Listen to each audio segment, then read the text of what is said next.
Friday, the 3rd of May 2013. Good evening and welcome to KTN Prime. The highlights.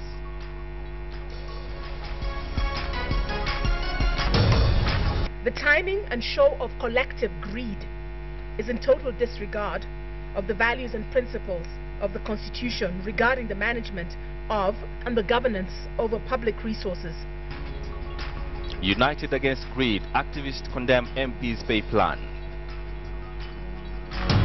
The presidential elections, people gang up along ethnic lines.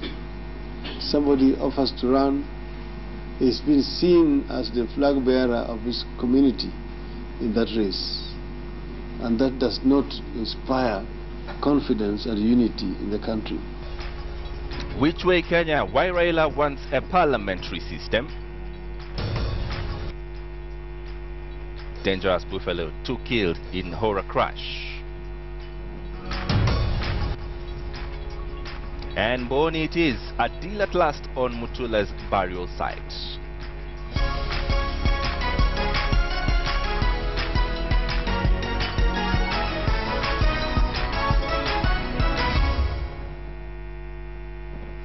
All right, good evening and welcome. My name is James Smart. Now we start our bulletin tonight on the MPs' salaries, and civil society groups have condemned the push by the National Assembly to secure a salary increment while calling for the disbandment of the Salaries and Remuneration Commission. The members of various organizations protested both moves, saying already the country was spending a higher percentage of revenue to pay its MPs, even with the current disputed salaries. They want the country's resources directed towards improving the livelihoods of Kenyans and have urged members of the public to reject the proposed salary increment from members of parliament. Wilkis Tanyabwa has that report. Honorable Wanga. Mjadala kuhusu hatua ya wabunge kutaka kujiongezea mishahara yao unaendelea kuchukua mwelekeo mpya kila uchao, huku hali hiyo ikionekana. All right, we will definitely air for you the right story later on in this bulletin, but that story leads us to our big question, and we ask you, would you support street protest against MP's pay plan? Will you support street protest against MP's pay plan? Send your yes or no responses with brief comments to the number 8040, and I'll sample your views during this newscast and give you the poll results at the end of this bulletin. Now, CORD leader Raila Odinga is advocating for a change of governance to parliamentary system, saying the last general elections proved that the presidential is inept and promotes ethnic alliances to win elections. At the same time, the CORD leader and former Prime Minister has blasted the Supreme Court and its President, Dr. William Mutunga, saying the Chief Justice aided a miscarriage of justice in the verdict that rejected his petition. Sam Ogina has that report. Reeling from an election hangover, former Prime Minister Raila Odinga has called for an overhaul of the country's political system. Fresh from a 2-day UK tour, Raila is calling for a parliamentary system of government, saying the presidential system is fashioned around ethnic balkanization and is highly divisive. The presidential elections, people gang up along ethnic lines. Somebody offers to run, is being seen as the flag bearer of his community in that race, and that does not inspire confidence and unity in the country. Raila's statement rekindles the constitution-making process of 2009. An ardent support of the parliamentary system then, Raila ceded ground at Naivasha into supporting the presidential system after differing with the now Deputy President William Ruto, who preferred the parliamentary system. But in a power tussle and clamor to clip each other's influence, Raila seconded the presidential system to disarm Ruto, who back then was gaining clout. Parties compete, and is the party with the highest number of seats that form the government. This is a system that works in many countries in the world. Still nursing election wounds, Raila wrapped the Supreme Court's verdict of rejecting his petition. The former PM charging that the ruling to uphold the election was a miscarriage of justice.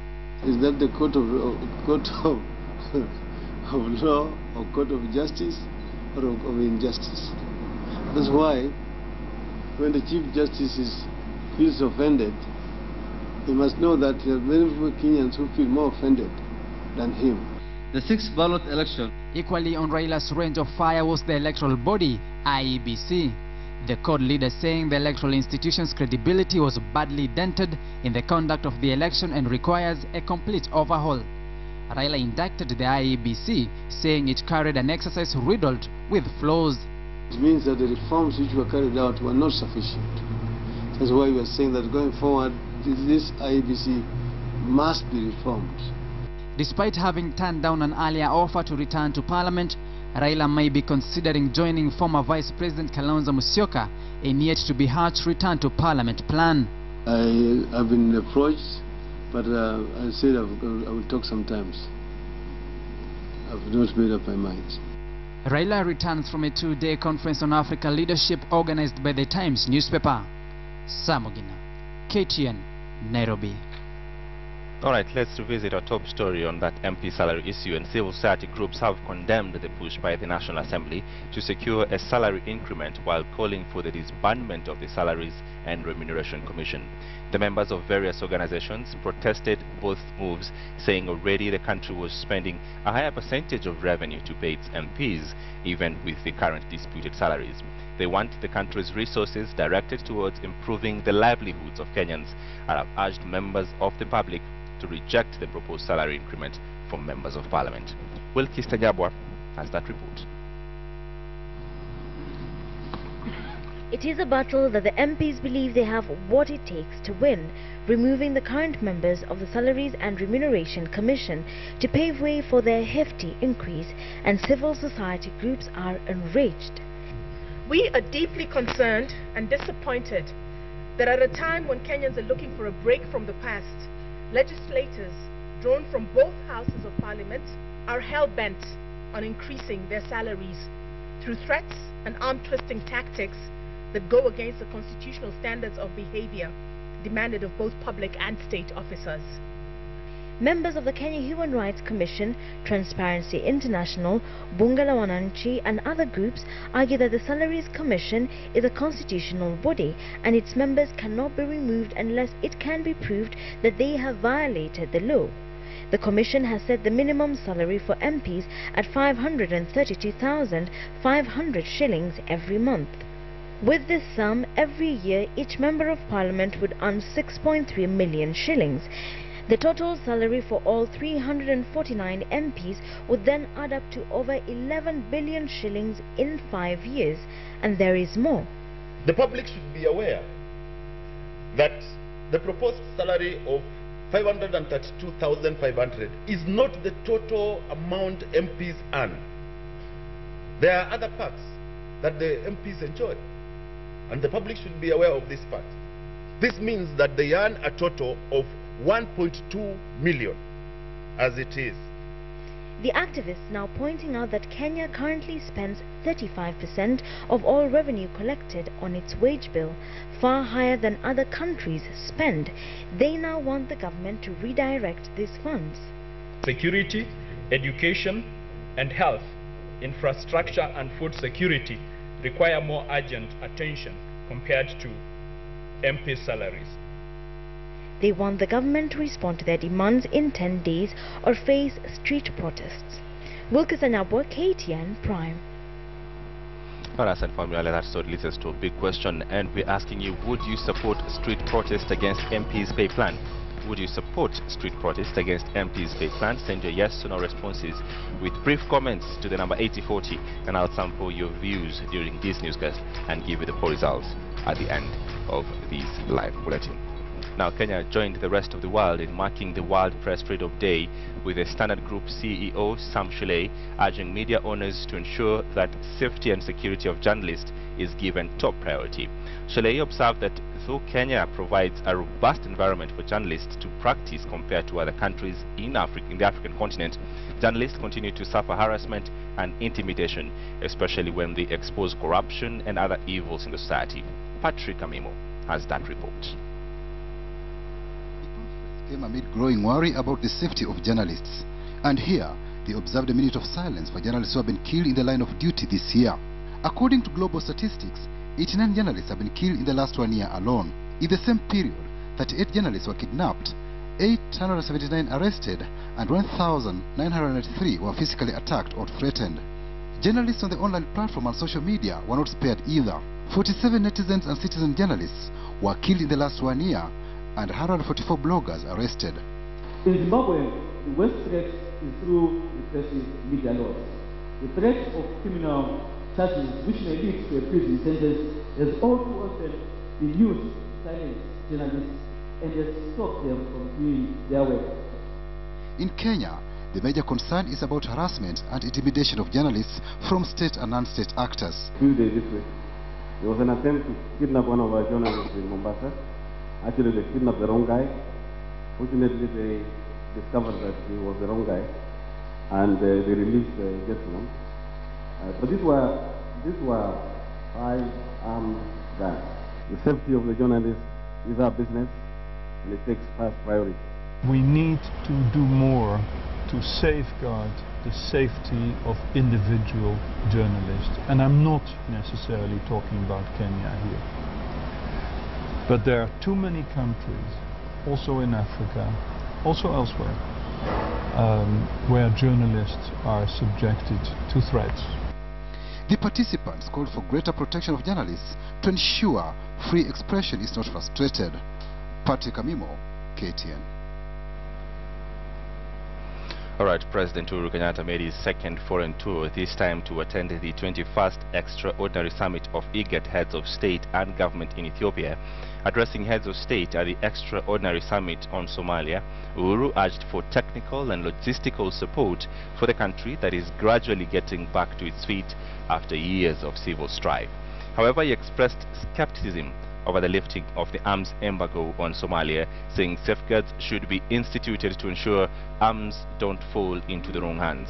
Taking cognizance of the sporadic attacks in the northern part of Kenya carried out by alleged elements from Somalia, Uhuru said the lifting of the embargo should not resuscitate renegade forces that will undermine security of Somalia and by extension Kenya.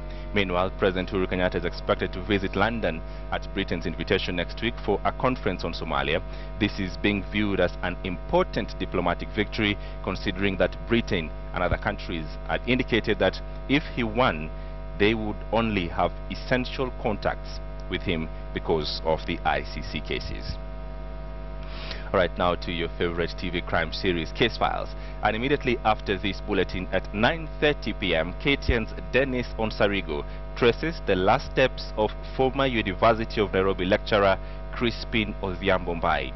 Mbai, at the time chairing a committee on devolution at the Bomas of Kenya Constitutional Conference, was shot and killed over 10 years ago. Case Files has obtained footage from police archives that has the killer's confessions, but the same suspects were later set free by a Nairobi court. Here now is a sneak preview. And out of going into sleep, but then I had this really loud commotion. The only thing we never go to figure out, even up to today, is the motive for the killing. So they said they do not see him surviving, or even if he survives, then he's going to be completely retarded.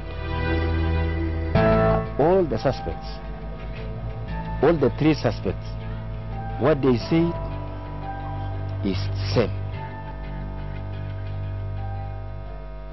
Well, you don't want to miss Case Files. That's 9:30 p.m. Do stay with us. Now to other news making headlines across the country. And we begin here in Nairobi, where the family of the late Makueni Senator Mutula Kilonzo announced earlier today that the former minister would be buried at his Mboni home. The announcement came as court leaders paid a visit to the late senator's home in the city to condole with his family. The leaders paid a glowing tribute to the late Mutula, who they said would be impossible to replace in all aspects. The cause of Mutula's death will be known in the next 8 to 10 weeks when pathologists who performed a post-mortem examination of the body give their report. Tunaomba isiwe kawaida. Tunataka tujue chanzo na kifo cha mheshimiwa seneta wetu kimetokana na nini. Mutula Kilonzo will be laid to rest on 9th of May 2013 at his home in Wayani village, Otangwa location, Mboni constituency, in Makueni County, in line with his wishes. There will be a funeral service at AIC Otangwa Girls grounds on 9th of May 2013 at 11 a.m. There will also be a funeral service in Nairobi at the Nairobi Baptist Church on 8th of May 2013 at 10:30 a.m. people died and scores others were injured in a grisly road accident involving a bus and a buffalo along the Nairobi-Nakuru highway. The 3 a.m. incident near Gilgil town left over 40 passengers in critical condition and disrupted traffic. The driver of the ill-fated bus and 1 passenger died on the spot, while the injured were rushed to Rift Valley Provincial Hospital and other private facilities. Eyewitnesses say driver who was speeding lost control of the vehicle and rolled several times after hitting the animal, which died on the spot. And finally, to our ongoing watch on flood situation in the country, hundreds of residents of Lokishogio in Turkana County have been left homeless following a heavy downpour and flooding in the area. The residents are among the latest victims of the floods that have so far killed 66 people and displaced over 100,000 others. Over 14,000 acres of arable land have also been rendered useless.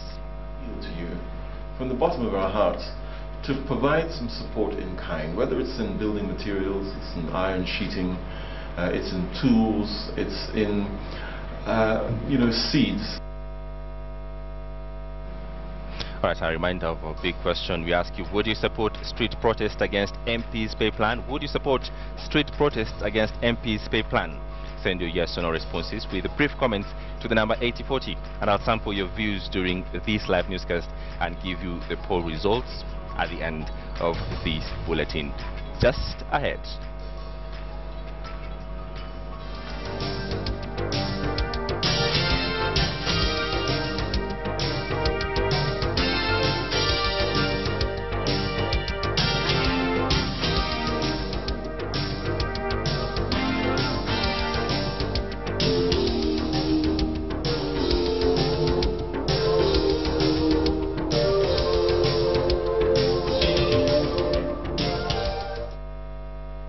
Now, there's a growing need for East African Community member states to upscale a number of regulatory reforms to create a better business environment in the region. This is despite the fact that a number of them have made significant steps to individually promote business in the community. Joseph Bonyo has that report. In the year 2010, the 5 East African Community member states signed a common market protocol that was aimed at, among other things, opening up each other's doors for business. With it, member states have strived to put in place reforms to ensure that business environment remains conducive. These efforts have over the last 4 years been documented by the World Bank IFC Doing Business report. The latest edition having been launched in Kigali, Rwanda. This year's Doing Business in the EAC report shows that the reform momentum is more or less being maintained by the governments. The EAC region is the only region globally that recorded at least 100% of all its members registering at least one reform. However, there are still several challenges. According to the report, all the 5 member states have recorded at least one reforms in the period under review based on 8 parameters. The 2013 edition focused on starting business, construction permits, getting electricity, registering a property, paying taxes, among other parameters. Compared to other countries across the globe, Rwanda still topped the region in the ease of doing business, with Burundi ranked among the most improved in terms of reforms. Kenya, Tanzania and Uganda too received mentions, having pushed through reforms in trying to reduce the cost of doing business. What is important is for them to intensify peer learning so that the best practices in one EAC state can be affected in another EAC state, especially since EAC countries are good at some things, but they are all doing different areas of reform. On the flip side, the report also pointed out that Tanzania and Uganda, despite making credible efforts to reform the business environment, also took steps backward. Tanzania specifically made trading with its borders slightly difficult, while Uganda was put on the spot on its role in making registering a property more difficult. The business environment in the East African region has over the years improved significantly. However, there's still a lot more that needs to be done by the member states, especially in ensuring that the common market is not just a larger market, but a better market for the region. Joseph Bonye for KTN Business Today in Kigali, Rwanda. All right, now the East African Audit Committee, comprising of Auditor Generals from all the East African partner states, met in Nairobi to ratify an audit report on the financial status of the EAC Secretariat. The auditors said this first ever public signing of such a report symbolized the importance of integration and called on partner states to step up the process of unification. Meanwhile, EAC Deputy Secretary General in charge of Finance Administration, Jean-Claude Nsengivyuma, called on partner states to hasten the harmonization of laws to speed up the entrenchment of the protocol. He also said the third pillar of the common market, which is the monetary union, is under negotiations, but expressed optimism that they would have a protocol by November deadline set by the EAC heads of state. We have challenges because we do not have right now harmonized policies and the laws within partner states. So we are going through that process of harmonizing laws of partner states, recognizing that the regional laws derived from the treaty establishing the East African Community, those laws are harmonized so that you can see now the fruits of integration when you talk about common market. All right, and now we can have a look at your financial markets.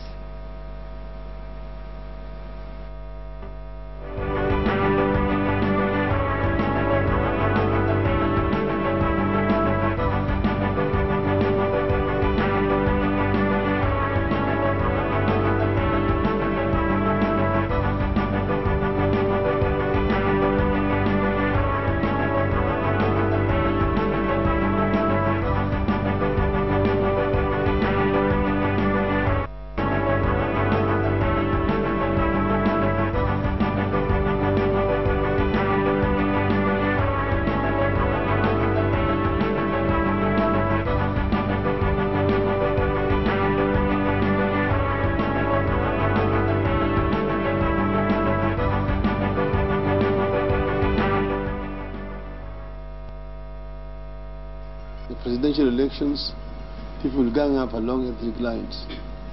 Somebody offers to run, is being seen as the flag bearer of his community in that race. And that does not inspire confidence and unity in the country.